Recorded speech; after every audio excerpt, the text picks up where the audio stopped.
Ouais. Alors, on va commencer. On va pas vous retarder plus.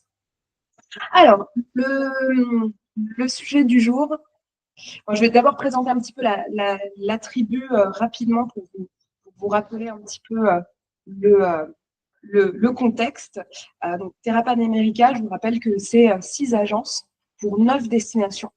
On a quand même 45 experts locaux sur le terrain pour plus de 20 ans d'expertise et d'expérience. Je vous rappelle les destinations, donc Terra Caribea, Terra Maya, Terra Colombia, Terra Nicaragua, Terra Canada et Terra Guatemala. Donc vraiment, n'hésitez pas à faire appel à nous tous. On est ravis de pouvoir organiser vos voyages et puis n'hésitez pas aussi à nous donner des petits combinés. Ça se fait très bien aussi entre nos destinations. Et maintenant, le sujet du jour, le Costa Rica et le budget. Je sais que c'est un sujet qui intéresse un grand nombre d'entre vous, qui pose beaucoup de questions. Parce que c'est vrai qu'on ne va pas se mentir, le Costa Rica est quand même une destination onéreuse. Et donc, c'est important de pouvoir en parler, de pouvoir vous expliquer un petit peu le contexte et ce qu'on peut faire aussi pour pallier un petit peu à ce sujet-là. Pour remettre un petit peu de contexte sur le Costa Rica, donc le Costa Rica, ça reste un tout petit pays. Ça fait à peu près un dixième de la France. La Normandie et la Bretagne rassemblées, donc tout petit, mais par contre avec une grande variété de paysages et beaucoup de choses à faire. Je vous rappelle que notre agence est située à San José et qu'on a des vols directs. On en reparlera, Anaïs vous en reparlera un petit peu plus. On a des vols directs avec Air France. Il y a eu des nouvelles dernièrement par rapport à ça, des très bonnes nouvelles. Voilà. Et donc, le Costa Rica se visite toute l'année, mais ça aussi, on viendra dessus. Le Costa Rica, connu pour sa pura vida, qui est un mode de vie. On a une bonne réputation, on a un pays avec une bonne réputation, ce qui est un gros avantage pour notre destination. Pourquoi on a une bonne réputation? Déjà pour la sécurité sur place. Ça, c'est quand même à savoir, c'est très important de le noter. On a de très bons retours de la part de nos voyageurs par rapport à la sécurité sur place. On va avoir des paysages variés et des climats variés, évidemment, malgré la petite taille du pays. Et le pays se visite, comme je le disais tout à l'heure, toute l'année, malgré une saison des pluies qui peut être assez longue, mais le pays se visite malgré tout, puisqu'il pleut quand même rarement des journées entières. Ça permet quand même de visiter le pays tranquillement. On dispose également d'un large choix d'activités de par justement tous ces climats différents. Ça nous permet d'avoir des activités bien différentes. Et tout ça permet d'accueillir tout type de voyageurs, que ce soit des couples, des familles, pour des couples pour des lunes de miel, des retraités, des plus jeunes, des amateurs d'aventure, des amateurs de balnéaire. Tout ça, c'est vraiment un avantage, un grand avantage d'avoir une destination si variée. Je vais quand même revenir sur l'autre sujet, commencer avec notre sujet qui est le coût d'un voyage au Costa Rica. Et vous remettre un petit peu le contexte de pourquoi le Costa Rica est une destination chère. Ce qu'on peut dire déjà dans une première mesure, c'est que le Costa Rica est déjà un pays avec le coût de la vie relativement élevé. Le coût de la vie est relativement élevé parce que c'est un des pays d'Amérique centrale les plus stables et les plus développés.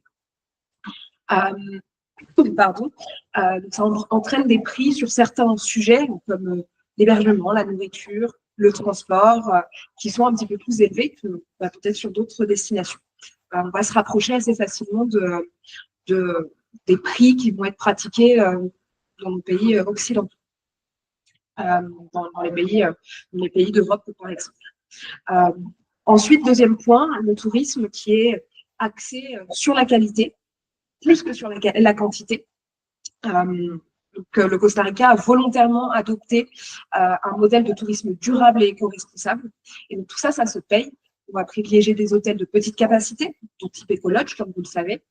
des activités nature qui sont toujours bien encadrées, on a moins de tourisme de masse et on a moins d'économies d'échelle.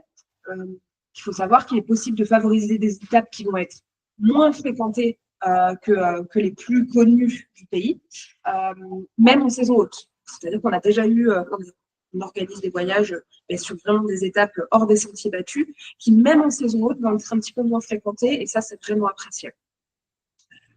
Et enfin, par rapport aux raisons de ces tarifs plutôt élevés, on va avoir des entrées aux parcs nationaux et des activités qui vont être payants. Tout est payant en Costa Rica, ça c'est une réalité. Et pourquoi c'est payant? Parce qu'en fait, on mise beaucoup sur l'écotourisme. Tout est bien encadré, les parcs sont propres. Tout ça a un vrai impact sur les tarifs pour l'entretien de toutes les activités et de toutes les visites qui sont proposées. Pour terminer un petit peu avec ce sujet-là, avant qu'on rentre un petit peu plus dans le vif du sujet par type de voyage, pour vous donner une idée de budget à prévoir, si on se base sur un circuit de 2 semaines, en saison haute pour la saison qui vient, la saison qui vient 2026, en autotour avec des hôtels 2-3 étoiles, 6-7 activités, on va dire qu'il faut compter environ $200, 200 à 210 $ par personne et par jour. Ça, c'est pour vous donner un petit peu une idée d'une base de budget sur ce type de voyage. Voilà, je vais laisser la parole à Anaïs. On va se lancer sur le vif du sujet pour vous aider à comprendre un petit peu mieux ce thème. Donc, comme Camille vous l'a expliqué, donc, le Costa Rica est un pays onéreux, mais bien évidemment, on va quand même pouvoir proposer un voyage économique abordable. Donc, pour ce faire, nous allons donc favoriser certaines étapes moins coûteuses et donc éliminer d'autres qui le sont beaucoup plus. Par exemple, nous allons proposer Caño Negro à la place de Tortuguero, qui sera une super alternative pour avoir le même type d'écosystème, le même type d'ambiance. On va également éliminer les étapes comme dormir plusieurs nuits dans le Corcovado et plutôt le proposer à la journée depuis Ubita, ou bien ne pas proposer en étape balnéaire Tamarindo, qui est dans le Guanacaste, dans le nord-ouest du pays, mais plutôt favoriser dans la péninsule de Nicoya, Samara, qui sera une étape moins onéreuse. Pour proposer également un voyage plus économique, on va se focaliser sur 2 types de transports. Donc, premièrement, l'autotour, qui est vraiment le transport le plus utilisé au Costa Rica. 95% de nos voyageurs font un autotour, donc je vous rappelle, avec location de voiture, ce qui permet vraiment, premièrement, une réelle autonomie et également un partage de frais. Donc, c'est vrai que quand on voyage en famille, entre amis, et qu'on est donc plusieurs personnes, ce type de transport permet justement d'économiser un petit peu les coûts du voyage total.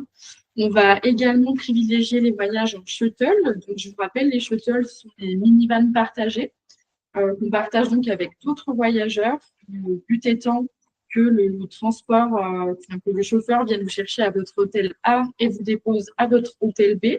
Donc, ce moyen de transport permet donc non seulement de partager les coûts, et c'est aussi un moyen de voyager sereinement, dans le sens où vous n'avez pas du tout besoin de vous occuper du trafic, ni du stress que ça peut engendrer de conduire dans un pays étranger.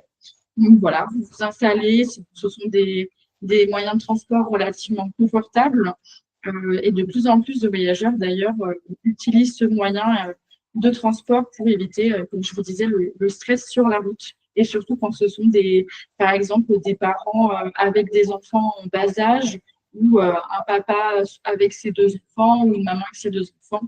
Voilà, c'est vraiment un très bon moyen de transport. Ensuite, pour privilégier un voyage économique, on va cibler certaines activités. Par exemple, on va privilégier les activités dans les parcs qui ne nécessitent pas forcément de guide. Parce que nous choisissons toujours des guides sur des étapes qui sont vraiment nécessaires, où l'information sera bien meilleure avec un guide. Mais certains parcs, comme par exemple le Tenorio, n'est pas un parc qui nécessite automatiquement un guide pour avoir des connaissances. C'est plutôt un parc dans lequel on se balade et où on vient voir le fameux Rio Celeste. On va également privilégier des activités en service regroupé, c'est-à-dire former un groupe avec d'autres voyageurs, des groupes intimistes, hein, jamais plus de 15 personnes par groupe, pour que ça reste bien sûr agréable. Mais effectivement, de partager le groupe et de ne pas être en service privé va réduire considérablement le coût du voyage. On va également favoriser des activités proches de l'habitant avec les locaux, par exemple, activités de cuisine traditionnelle, d'artisanat, ce genre d'activités-là qui ne nécessitent pas d'avoir un guide privé et qui est également très souvent en service regroupé, donc avec d'autres voyageurs. Ensuite, pour privilégier un voyage économique, on va vous parler bien sûr de la saison verte. Donc la saison verte, je vous rappelle, c'est de mai à novembre, avec la mi-saison en juillet-août, qui permet de venir passer des vacances en famille durant l'été. Donc la saison verte, bien sûr, qui dit saison verte, dit tarif plus bas, dit hébergement également moins fréquenté, parc, réserve moins fréquentée également, nature plus luxuriante. Donc, ce qui est vraiment top pour venir voyager au Costa Rica et profiter de toutes les facettes que le pays a à vous offrir. Et d'ailleurs, cette année, on vous a conçu un itinéraire spécial saison verte que vous pouvez retrouver sur notre site de Terra Caribbean. Donc, ce circuit va vraiment permettre aux voyageurs de venir sur une durée de 18 jours, bien sûr, hein, qui est fait sur mesure, donc qui est modulable et qui regroupe justement des établissements qui comment dire, vous permettent d'économiser sur le prix total de votre voyage.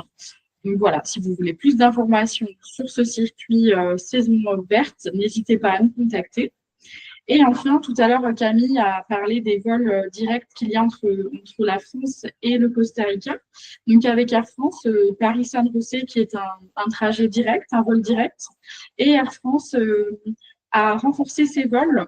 Donc à partir de l'été 2025, à partir de juin 2025, et ce jusqu'à mars 2026, il y aura plus de vols entre Paris et San José à des coûts vraiment très, très intéressants. Donc, on vous invite à regarder les dates précises sur le site de Air France. On pourra également vous transmettre. Ce qui est vraiment bien dans ces vols renforcés par Air France, c'est que ça va donc couvrir la saison basse de cette année, qui commence donc là à partir du mois de mai, et jusqu'à la fin de la saison haute de l'année prochaine, c'est-à-dire fin mars. Donc, ce sont vraiment des offres qui sont très, très, très intéressantes et pour vous et pour nous, pour que vous puissiez continuer à venir nous rendre visite et à vivre la Provavida. On va continuer sur un autre type de voyage, un autre type de clientèle, ça va être les voyages en famille.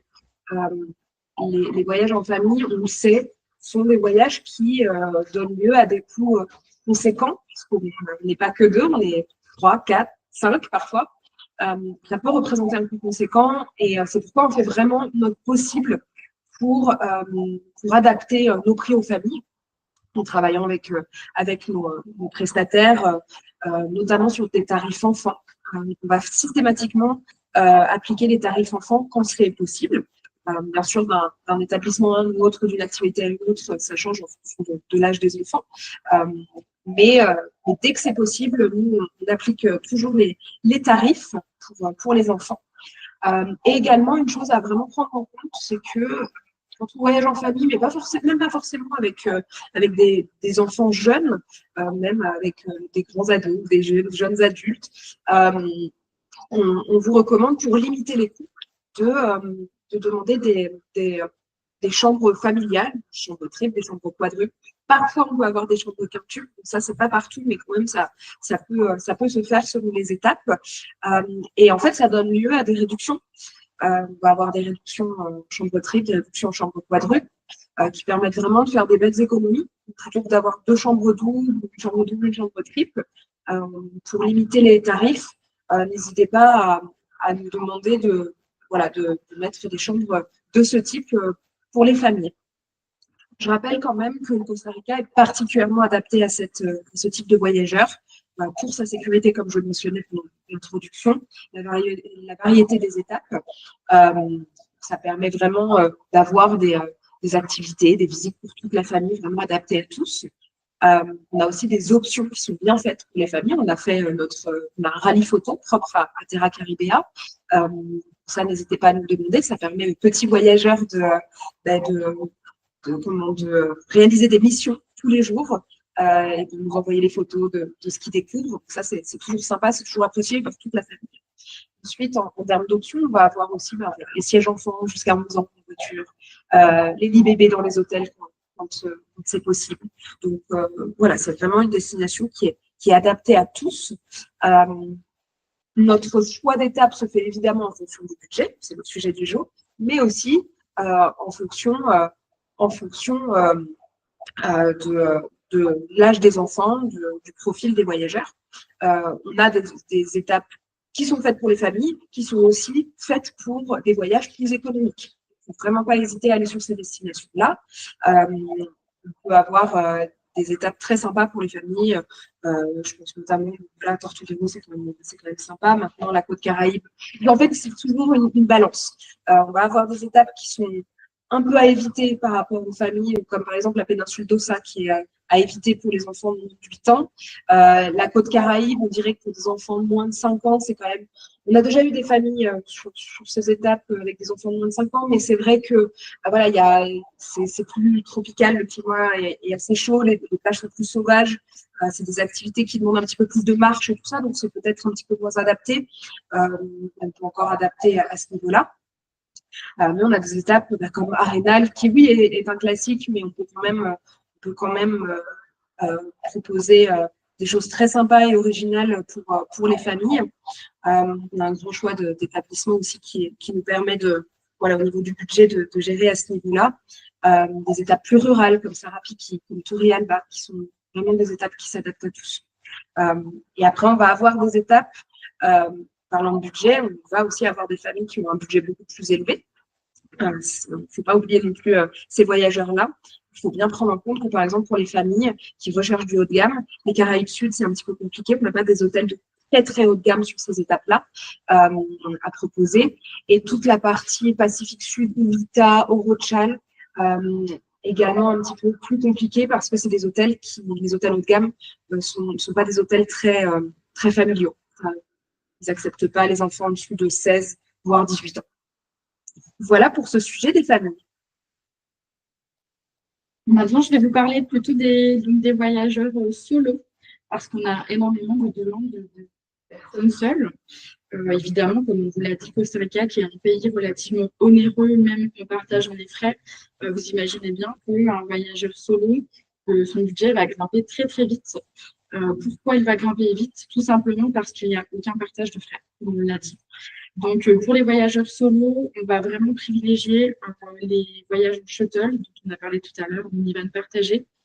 Parfois, selon le budget du voyageur, évidemment, on pourra peut-être proposer l'autotour si vraiment il veut vraiment son autonomie, son indépendance et en fonction aussi des étapes qu'il a envie de suivre. Mais voilà, en général, pour vraiment limiter les coûts, on va proposer donc les shuttles, ce qui fait qu'on va proposer plutôt des étapes assez qui font partie des incontournables parce que les shuttles ne peuvent pas aller non plus partout. Donc voilà, pour le moyen de transport, on va privilégier les shuttles. Bien sûr, on va privilégier donc, des hébergements qui sont centraux parce que qui dit voyage en shuttle sans voiture dit transfert aux activités qui ne sont pas forcément inclus. Donc, si le transfert n'est pas inclus, le voyageur devra donc prévoir comme coût sur place. Donc, pour limiter aussi ces coûts-là, on va privilégier les hôtels plutôt bien situés, bien desservis pour que ce soit plus facile pour le voyageur de se déplacer. On va bien sûr proposer plutôt des activités, comme tout à l'heure, en service recoupé pour partager les frais. Et surtout, ce qu'il faut savoir pour les voyageurs solo, c'est que, par exemple, certaines activités requièrent un minimum de 2 participants. Et s'ils n'ont pas les 2 participants, ils vont être obligés de payer pour 2 personnes pour que l'activité ait quand même lieu. Donc forcément, hein, si sur plusieurs activités durant son voyage, on est obligé de payer pour 2 personnes qui puissent faire l'activité, ça fait grimper tout de suite le budget. Il en est de même pour les hébergements, parce que souvent les hôtels vont appliquer un supplément single pour les personnes seules. Bon, de plus en plus d'hôtels appliquent quand même un tarif réduit qui fait que le voyageur ne paye plus forcément un tarif pour 2 personnes, mais ce n'est pas encore partout. Donc voilà, c'est aussi une des raisons pour lesquelles bah, le prix global d'un voyage solo va monter très très vite. Pour vous donner un petit peu une idée pour un voyageur solo, on va partir sur un itinéraire un petit peu classique de, on va dire, donc 15 jours en transport shuttle avec 6 ou 7 activités. Donc, pour la saison qui arrive 2026, on va coûter un minimum de 280 $ par jour. Bien sûr, hein, c'est une approximation. Tout va dépendre du standing des hôtels choisis, du nombre d'activités qui sera inclus. Ça va également dépendre de la saison, encore une fois. Hein. Un voyageur qui vient durant la saison haute ne va pas payer le même prix qu'un voyageur venant en saison basse. Tout va dépendre également, comme je disais, s'il y a d'autres inscrits dans les activités ou si vraiment il veut la faire absolument, payer le prix pour 2. Voilà. Donc, nous, pour remédier un petit peu à ce frein de budget que peut être un voyage en solo, on a décidé de créer 2 circuits GIR, donc en petits groupes. Donc, on a décidé de créer 2 circuits, un circuit 100% Costa Rica et un circuit combiné Costa Rica et Panama d'une durée de 9 jours extensible pour justement pouvoir partager les frais avec d'autres voyageurs. Et qui dit donc voyage en GIR dit voyage également très sécurisé puisque tout est pris en charge, tout est préparé, on n'a plus qu'à rejoindre le groupe et c'est un voyage plutôt convivial également en plus de réduire le coût. Et pour terminer sur les types de voyages, les voyages VIP, les voyages haut de gamme, les voyages de luxe, qui amènent aussi beaucoup à parler du budget. Donc le budget va beaucoup varier sur ce type de voyage. Ça va varier d'abord en fonction des attentes des clients et donc en fonction, par exemple, du transport qui va être souhaité. Le grand classique du Costa Rica, ça va être l'autotour, qui est aussi plus avantageux pour ces voyageurs-là en termes de budget, mais aussi parce qu'on a des voyageurs qui, sont des voyageurs qui souhaitent du haut de gamme dans leurs hôtels, dans leurs activités, mais qui veulent conduire, qui veulent découvrir le pays avec plus d'autonomie. Et donc, du coup, ça va beaucoup jouer sur le budget. Et idem, on va avoir la possibilité d'avoir un transport avec chauffeur. Je vous rappelle qu'on a la possibilité d'avoir un accompagnateur francophone qui n'est pas un guide, mais qui est un accompagnateur francophone, qui va être une option plus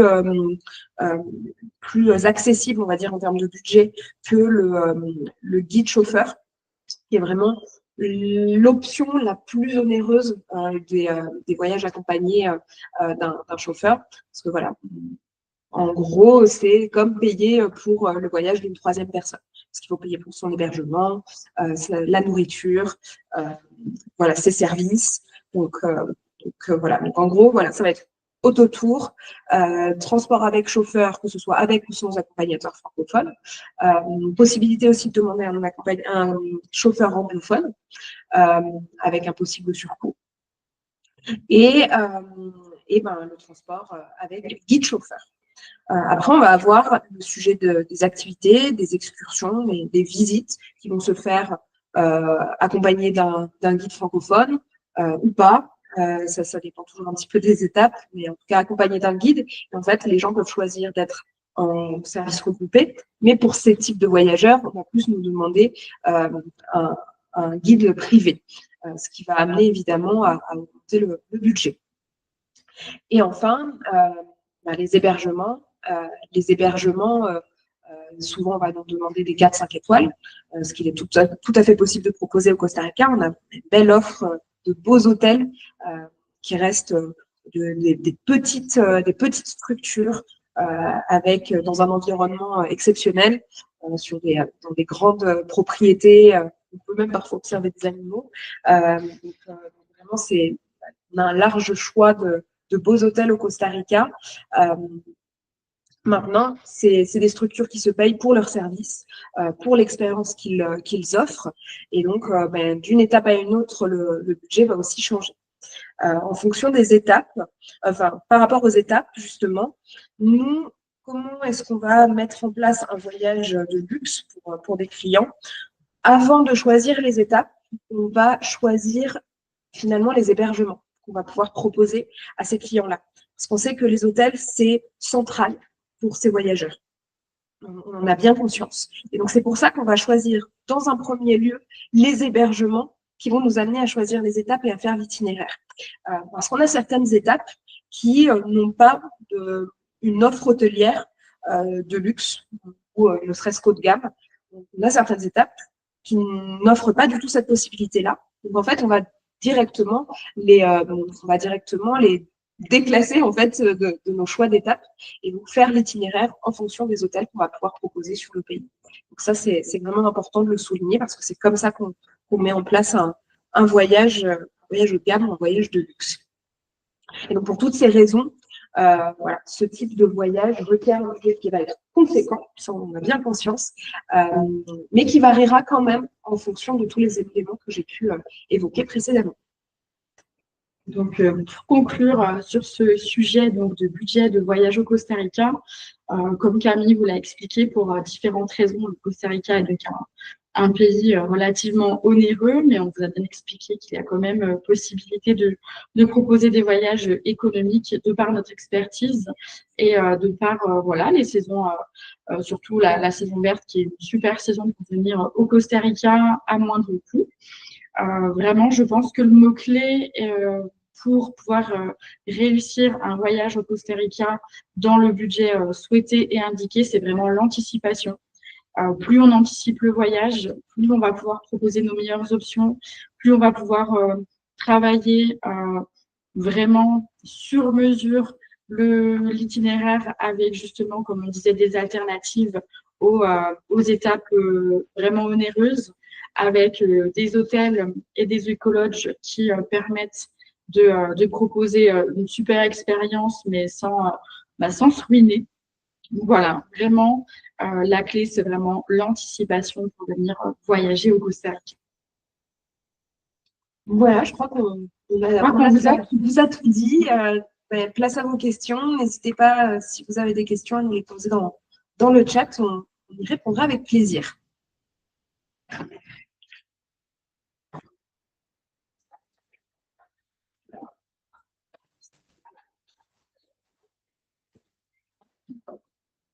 Il paraîtrait qu'il n'y a pas de questions. Donc, écoutez, de toute façon, vous avez notre contact. Vous savez que vous pouvez nous contacter pour nous parler de ce webinaire. Si vous avez des questions qui vous viennent par la suite, n'hésitez pas. On est là pour y répondre. On peut aussi se téléphoner. Ça me fait toujours très plaisir de vous avoir au téléphone et de pouvoir parler un petit peu de la destination, des demandes que vous avez. C'est parfois plus facile d'ailleurs d'en parler de vive voix que de s'envoyer des mails. Donc, vraiment, n'hésitez pas à nous contacter. On répondra avec grand plaisir. Merci beaucoup pour votre attention et n'hésitez pas à nous contacter.